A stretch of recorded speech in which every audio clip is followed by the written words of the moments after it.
Salut mes frères, salut mes sœurs. Parfois, on prend des canaux qu'on gonfle. Et il est tristement réalisé que c'est avec ces embarcations de fortune que certains des Africains s'engagent à traverser la Méditerranée. Si on les trouvait en train de gonfler ces canaux, on dirait qu'ils sont en train de gonfler ces canaux pour traverser, pour arriver à l'autre rive. Cela ressemble quelque peu au sujet de ce soir que j'ai le plaisir de partager avec vous. Il est intitulé « Terre abreuvée pour hériter des promesses ». Terre abreuvée pour hériter des promesses. Nous avons deux textes qu'on va lire. L'un de ce texte, c'est Hébreux chapitre 6, versets 7 à 12, et l'autre dans Actes 20, 26 à 30 et 32.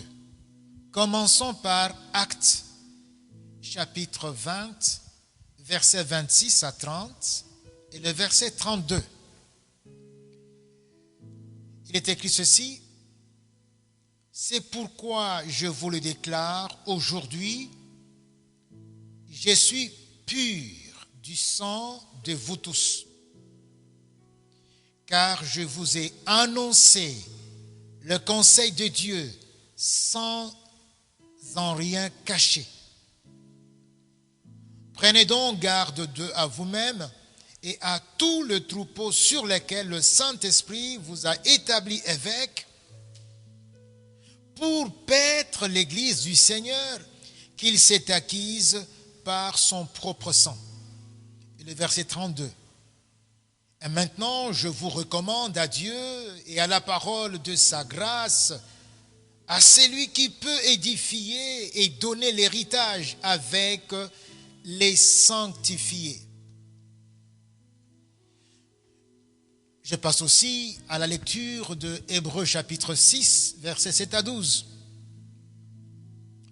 Il est écrit ceci: lorsqu'une terre est abreuvée par la pluie qui tombe souvent sur elle et qu'elle produit une herbe utile à ceux pour qui elle est cultivée, elle participe à la bénédiction de Dieu. Mais si elle produit des épines et des chardons, elle est reprouvée et près d'être maudite, et on finit par y mettre le feu. Quoique nous parlions ainsi, bien-aimés, nous attendons pour ce qui vous concerne des choses meilleures et favorables au salut. Car Dieu n'est pas injuste pour oublier votre travail et l'amour que vous avez montré pour son nom, ayant rendu et rendant encore des services aux saints. Nous désirons que chacun de vous montre le même zèle pour conserver jusqu'à la fin une pleine espérance, en sorte que vous ne vous relâchiez point et que vous imitiez ceux qui, par la foi et la persévérance, hériteront des promesses. Je reviens sur le sujet de ce soir: terre abreuvée pour hériter des promesses. Oui, je te parle, mon frère, ma sœur, bien-aimé dans le Seigneur. Et je te prie de supporter cette allégorie, cette métaphore. Tu es une terre une terre abreuvée, mon frère, ma soeur. Et ce n'est pas la première fois que dans le Nouveau Testament, il est fait recours à cette métaphore. Dans Matthieu chapitre 13, versets 18 à 23, le Seigneur Jésus y recourt. Il parle des 4 sortes de terrains.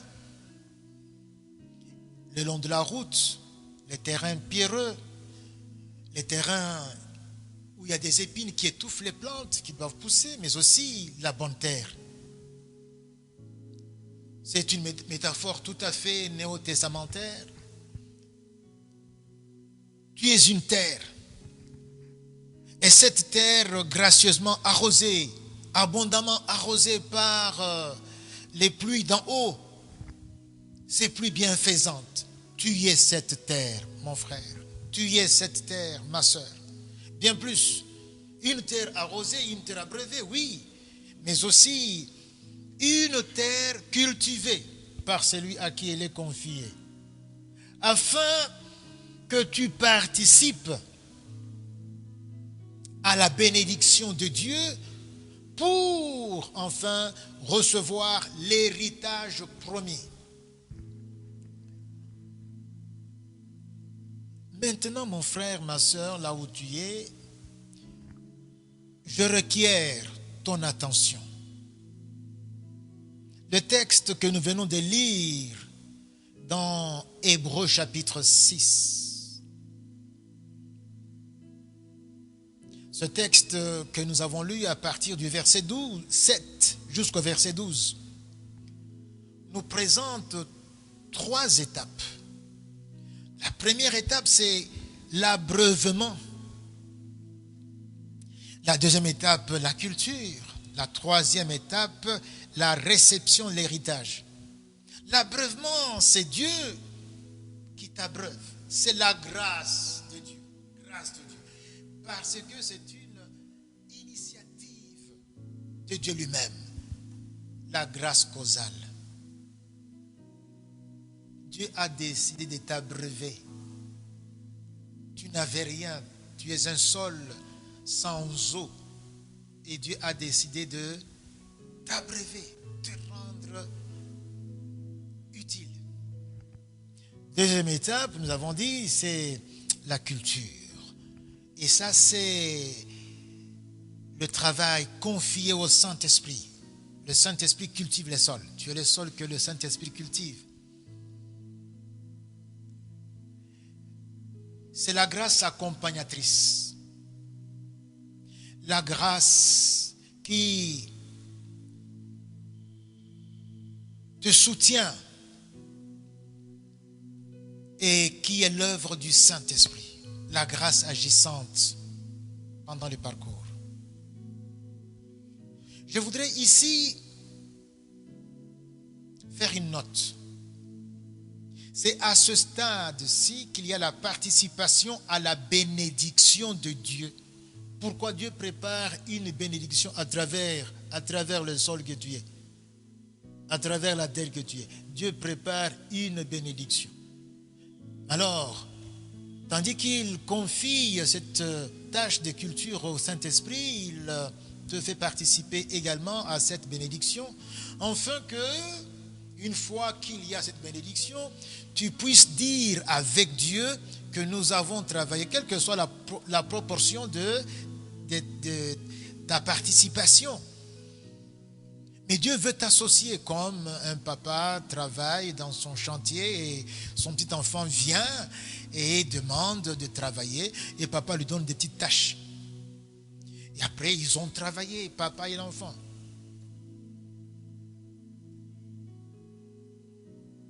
Cette participation se fait par la subordination consciente au Saint-Esprit.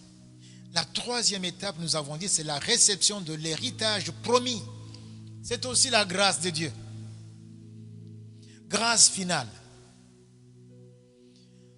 Dieu l'a préparée depuis, bien sûr, longtemps et l'a réservée pour toi. Une fois que tu as participé à la bénédiction, tu as droit, bien sûr, à l'héritage promis. Mon frère, on peut dire comme Paul, puisque tout est grâce, qu'est-ce que tu as que tu n'as reçu? Et si tu as tout reçu, pourquoi t'enorgueillir? Pourquoi t'enorgueillis-tu? Tout est grâce. Alors, soyons au clair sur cette structure et ayons le regard fixé sur la finalité du processus, savoir l'héritage promis.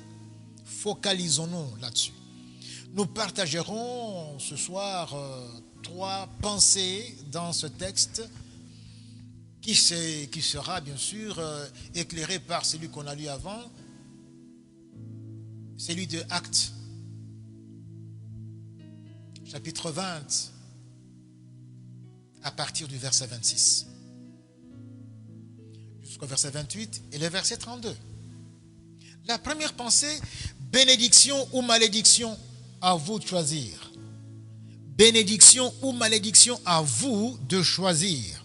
Nous sommes là au verset 7 et 8, mais aussi dans Acte 20, sont les versets 26 à 27 qui appuient cette pensée.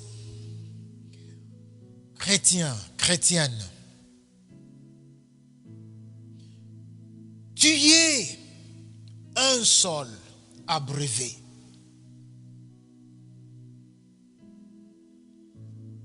Un seul abreuvé pour l'œuvre de Dieu par une pluie céleste. Une pluie céleste vivifiante. En quoi consiste cette gracieuse pluie vivifiante? Cette gracieuse pluie bienfaisante, en quoi consiste-t-elle? On ne va pas chercher midi à 14h. Si vous regardez plus haut au verset 4 et 5, il en est question. Il est parlé de la lumière d'en haut qui éclaire, qui chasse les ténèbres dans lesquelles nous nous trouvons depuis que nous sommes nés. La lumière qui chasse les ténèbres, elle vient d'en haut, la lumière. On parle également du goûter du don céleste. Le don céleste. C'est d'en haut, c'est du ciel que cela vient, ce don. Ce don céleste, par excellence, c'est Jésus lui-même. Il est question également, toujours dans ce verset 4 et 5, de prendre part au Saint-Esprit. Prendre part au Saint-Esprit. C'est-à-dire expérimenter la grâce de cheminer en harmonie avec le Saint-Esprit, en communion sous la houlette du Saint-Esprit.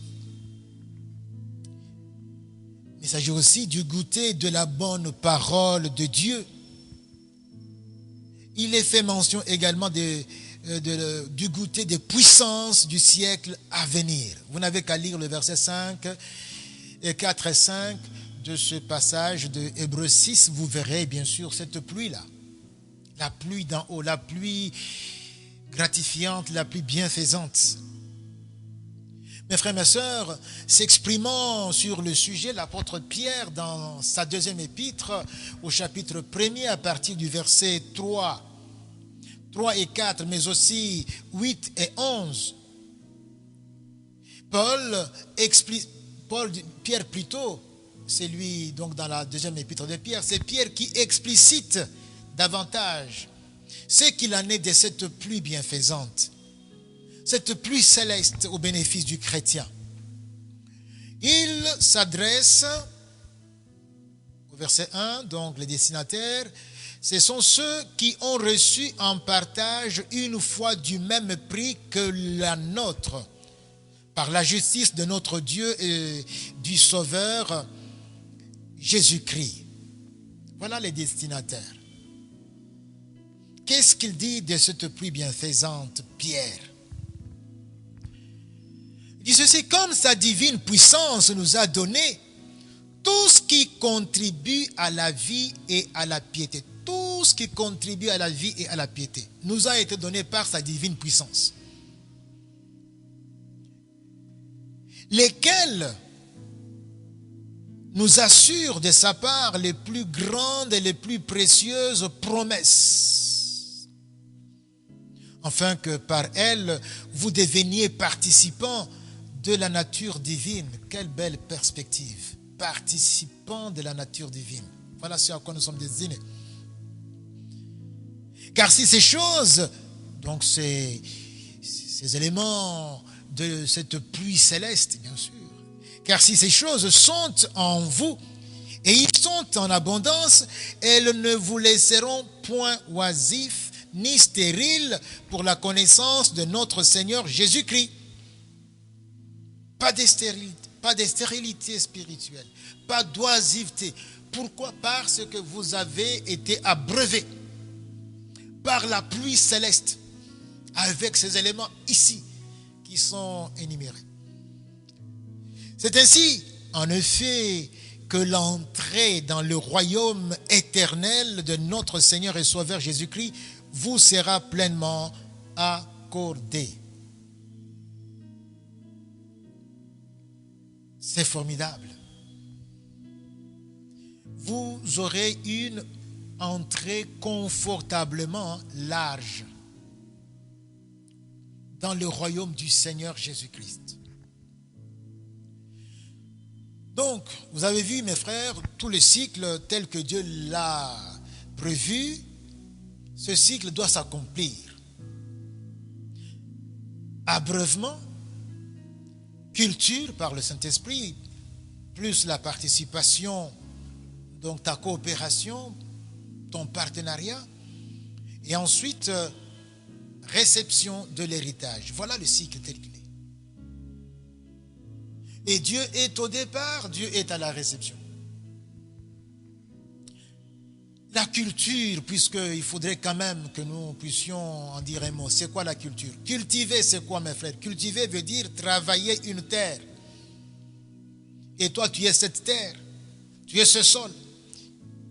Cultiver une terre pour la rendre plus fertile, pour améliorer ses productions. Cultiver, c'est quoi, mes frères? Cultiver, c'est prendre soin des plantes produites sur ce sol. Plantes utiles, plantes qui sont bénédictions. Cultiver, c'est prendre soin. Donc, entretenir avec soin. Cette œuvre, comme nous avons dit, que le Saint-Esprit accomplit, se matérialisera avec la coopération consciente du sol. Toi, tu es ce sol. C'est la participation, c'est le partenariat avec le Saint-Esprit. On arrivera bien sûr à ce résultat quand tu coopères. Et quand tu coopères ainsi, tu participes à la bénédiction divine.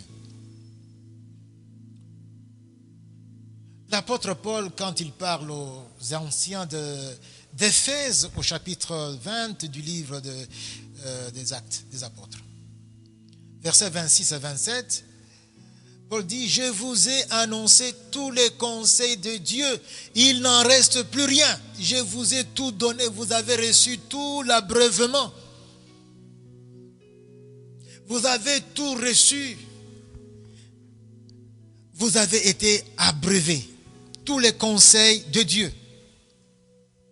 C'est donc à ce niveau, il faut préciser, mes chers frères, que le choix s'opère. Ou tu collabores avec le Saint-Esprit, auquel cas tu es en train de participer à la bénédiction. Et puisque tu participes à la bénédiction dans l'œuvre que Dieu est en train d'accomplir à travers son esprit, tu vas alors hériter des promesses. Et quand on parle de ces promesses, il s'agit de ce que nous avons lu ici comme résultat quand Paul parle aux Éphésiens. Ainsi vous seront grand ouvertes les portes du royaume éternel de notre Sauveur et Seigneur Jésus-Christ. Ces portes vous seront grand ouvertes. Vous allez hériter de cette promesse. Vous savez, mes frères, ce qui importe, c'est d'être accueillis à bras ouverts. Vous arrivez et Jésus vous accueille. Entre dans la joie de ton maître fidèle et bon serviteur. Entre dans la joie. Et sois établi sur 5 villes, sois établi sur 10 villes, sois établi sur 20 villes, sois établi sur 50 villes, sois établi sur 100 villes. Et règne avec moi. À vous le choix, mes frères. Moi, je vous conseille le premier choix. Collaborer, coopérer avec le Saint-Esprit en tant qu'Éther abreuvé. C'est aussi mon choix. Mon frère, ma soeur, nous passons à la deuxième pensée que j'aimerais partager encore ce soir. Puisque Dieu n'est point injuste, versets 9 et 10 de Hébreux 6. Puisque Dieu n'est point injuste.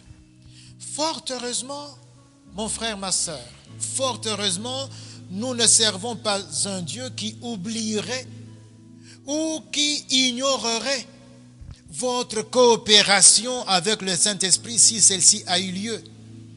Coopération qui s'est manifestée par le travail, l'activité déployée, l'activité déployée par amour pour Dieu. Parce que servir Dieu signifie l'aimer. Car Dieu nous a créés pour le servir et montrer à Dieu que nous l'aimons, on le sert. Et cela dans les services que vous avez rendus et continuez à rendre. Non seulement que vous avez rendu, c'est passé, mais aussi et continuez à rendre et rendez encore à ceux qui appartiennent à Dieu. Mon frère, ma soeur, j'aimerais bien qu'on y revienne. Il s'agit par exemple de la participation aux activités de l'Église. Les activités dominicales et même hebdomadaires. Prendre part à ces activités, c'est servir Dieu. Oui, ma soeur et mon frère, c'est être membre actif, j'insiste bien, au sein des structures et des plateformes. Évangélisation, intercession, ce sont des structures. L'accueil et le protocole, ce sont des structures. Les codimes, ce sont des structures. Le social ainsi que la compassion, ce sont des structures. Plateforme, nous avons les jeunes, nous avons les mamans, nous avons les responsables, donc le couple est responsable des foyers, nous avons les papas. Ce sont des plateformes. Vous êtes concernés par ces plateformes d'une façon ou d'une autre. Vous êtes concernés par ces structures. Vous devez normalement, mon frère, ma soeur, être activement engagé. C'est ça, servir Dieu. Servir Dieu, c'est apporter ta dîme à celui qui l'a demandé. Dieu demande ta dîme. C'est apporter ses offrandes volontaires, ses offrandes d'action des grâces. Servir Dieu, c'est donner des aumônes à ceux qui sont dans le besoin. Servir Dieu, c'est rendre visite aux prisonniers, rendre visite aux malades, rendre visite aux frères et sœurs qui seront très heureux de vous voir leur rendre visite en tant que l'un d'eux. Servir Dieu, c'est consoler ceux qui sont dans le besoin d'être reconfortés. Servir Dieu, c'est se sacrifier pour la cause des autres, par amour pour Dieu. Non, mon frère, non, ma soeur. Dieu, ton Dieu n'est pas oublieux. Il est plutôt regardant, et même très regardant. Les Proverbes, chapitre 14, verset 31, la partie B dit ceci. Avoir pitié de l'indigent, c'est honorer son Créateur. Donc avoir pitié de la personne indigente qui est négligée, qui est méprisée. Quand tu as pitié de cette personne, tu honores son Créateur. Et il y a beaucoup de passages dans les Écritures qui nous exhortent dans ce sens. Le pauvre, l'étranger, les socialement faibles, dont nous devons prendre soin. Mais aussi, regardez cette dimension du serviteur de Dieu. Dans Jean chapitre 13, verset 20, le Seigneur Jésus dit ceci: qui reçoit celui que j'envoie, me reçoit moi-même. Et qui me reçoit, reçoit celui qui m'a envoyé. Là, je vous dis de tenir compte de cette réalité. Il s'agit des envoyés. Quiconque vient au nom du service qu'il doit rendre à Jésus, quiconque vient au nom de Jésus, quiconque est appelé par Jésus à son service, nous devons traiter ces personnes avec des égards. Et les traiter avec des égards, c'est traiter Jésus avec des égards. Traiter Jésus avec des égards signifie traiter celui qui a envoyé Jésus avec des égards. Il est le rémunérateur. Oui, il est le rémunérateur himself, lui-même. Donc si tu traites bien celui qui rémunère, tu l'honores,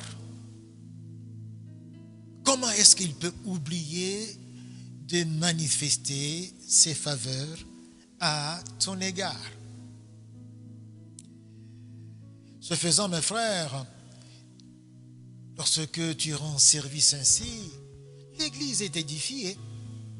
Et puisque l'Église est édifiée, cela va impacter positivement, bénéfiquement le monde. L'Église, une fois qu'elle est édifiée, donc sa lumière va encore se resplendir. Et plus la lumière resplendit, les ténèbres diminuent et le monde se retrouve bénéficiaire de cela. Et Dieu est honoré et gratifié. C'est comme l'effet de la bombe H, l'effet de la bombe atomique. Tu appuies sur un bouton qui s'appelle servir Dieu, rendre service au saint. Tu as appuyé sur ce bouton, c'est un point. Mais cela va avoir une onde de choc, tel qu'on va avoir un effet de bombe qui va éclater et malmener les ténèbres. Et malmener les ténèbres. La troisième et la dernière pensée ce soir. Le zèle, la persévérance et la foi pour l'héritage promis. Je reprends. Le zèle, la persévérance et la foi pour l'héritage promis. Je suis déjà au verset 11 et verset 12 de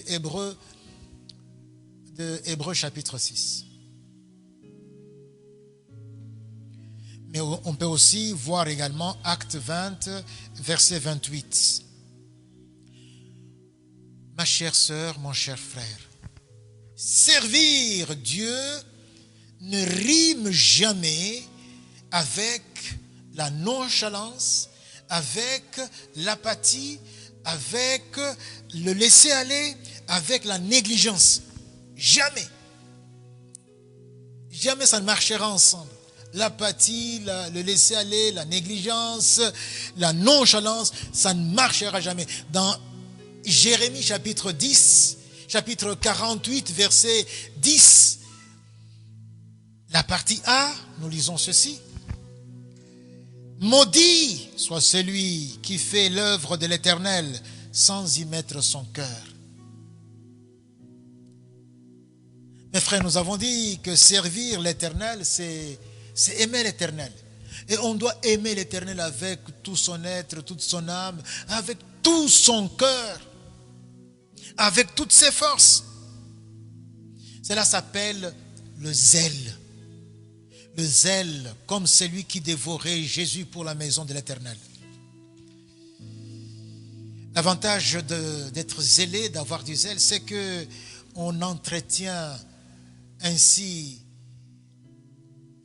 l'espérance. Oui, l'espérance est entretenue. On travaille avec zèle. fait que l'espérance soit entretenue. Travailler avec apathie finit par faire perdre même l'espérance et on ne sait même pas, on perd même le but, on n'a même pas un but qu'on poursuit, on n'a même rien sur lequel on peut faire le focus. Rien, et par conséquent, on devient un problème dans l'église, on ne sait même pas pourquoi on est là. On devient un poids, on devient une pierre d'achoppement dans l'église. Tandis que travailler avec zèle nous rappelle toujours l'espérance pour laquelle nous sommes en train ainsi, d'une façon consciente, de travailler et de servir. Mais au-delà du zèle, il faut également persévérer. Il n'y a pas question d'avoir le zèle ponctuel ou le zèle pendant une période et puis ça s'estompe. Il faut persévérer. Et là, je vais, mes frères, citer un adage qui dit ceci, en rapport avec la persévérance, qui dit ceci: ce n'est pas tout que de bien commencer, il faut persévérer. Il y en a qui ont très bien commencé, mais ils n'ont pas persévéré. Par conséquent, ils n'ont pas travaillé toute l'œuvre, ils n'ont pas fini toute l'œuvre, ils n'en ont pas fini. Ils n'ont pas tout fait. Or, ce que Dieu attend de nous, c'est que nous fassions tout ce qu'il nous a demandé de faire. Il ne suffit pas de bien commencer, il faut encore persévérer. C'est quoi persévérer? Persévérer, c'est persister, demeurer ferme et constant dans un sentiment, demeurer ferme et constant dans une manière d'être, demeurer ferme et constant dans une manière d'agir, dans une résolution. Paul nous conseille, quant à la persévérance, il dit ceci dans 1 Corinthiens 15, verset 58. C'est pourquoi, mes chers frères, soyez fermes, ne vous laissez pas ébranler, travaillez sans relâche pour le Seigneur, sachant que la peine que vous vous donnez au service du Seigneur n'est jamais inutile. Bien-aimés, très souvent, beaucoup répondent à l'appel au service, mais peu, voire même très peu, persévèrent et accèdent à l'élection. C'est dommage. C'est comme ça que Jésus dit, nombreux sont ceux qui sont appelés, mais très peu sont ceux qui sont élus. C'est sur base de ta coopération avec le Saint-Esprit qui te cultive en tant que sol abreuvé. Ta coopération. Écoutons l'aveu que Paul exprime à ce propos. Paul nous fait un aveu, sans embâche, sans détour. Dans 1 Corinthiens chapitre 6, versets 29 et 27, l'apôtre de gentil, Paul, dit ceci: moi donc, je cours, non pas comme à l'aventure, je frappe, non pas comme battant l'air, mais je traite durement mon corps et je le tiens assujetti, de peur d'être moi-même rejeté après avoir prêché aux autres. Ah oui, Paul, à ce stade où il est encore dans cette crainte. Il s'est dit, écoutez, je ne vais pas relâcher, je vais persévérer, sinon je risque d'être rejeté. Après avoir prêché aux Grecs, aux Juifs,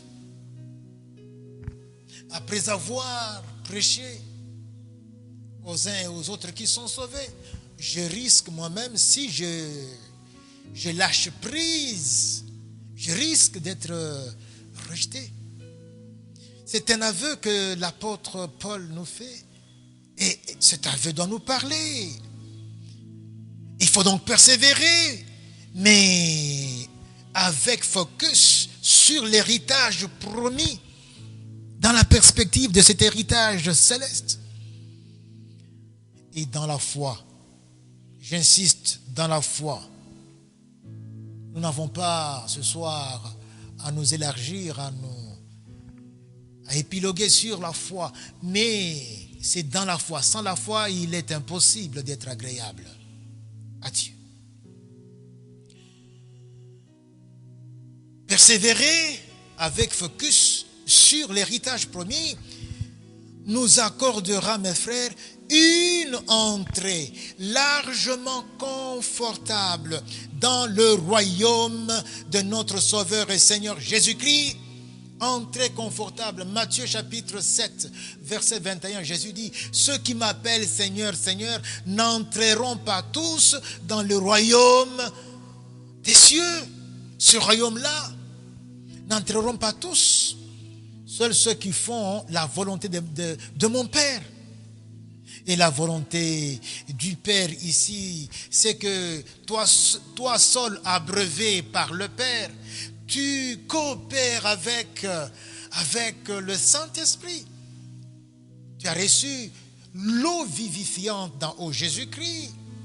Coopère avec le Saint-Esprit. Ça sert à quoi de prétendre avoir reçu Jésus, de prétendre avoir, de porter le nom de chrétien, d'appeler Jésus Seigneur, sans coopérer, sans collaborer avec le Saint-Esprit pour qu'il te cultive et que tu produises des plantes qui soient bénédiction et pour tes congénères et pour Dieu.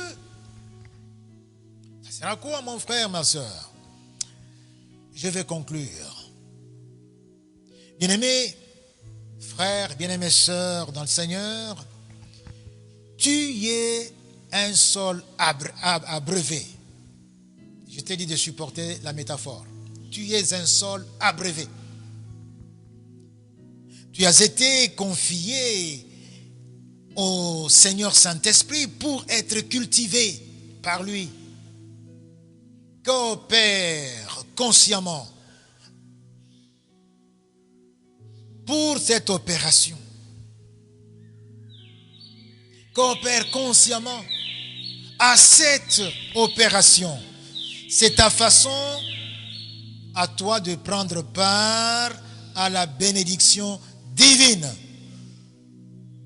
pour accéder à l'héritage céleste. Mon frère, ma soeur, veillez à cela. Veillez à cela. Pendant que je parle, les oiseaux chantent pour insister sur la chose. Veillez à cela. Veillez à cela. Quant à moi, bien-aimé, je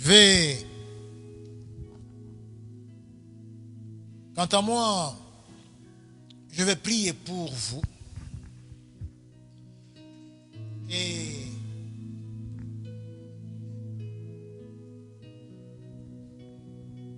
vous recommander au Seigneur. Il me reste bien sûr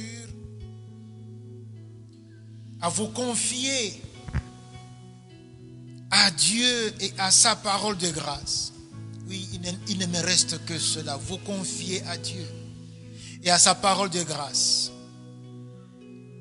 Ce Dieu a le pouvoir de vous faire grandir dans la foi et de vous assurer l'héritage qu'il a réservé et qu'il vous réserve avec tous ceux qui lui appartiennent.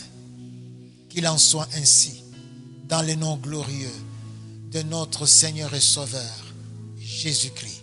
Amen.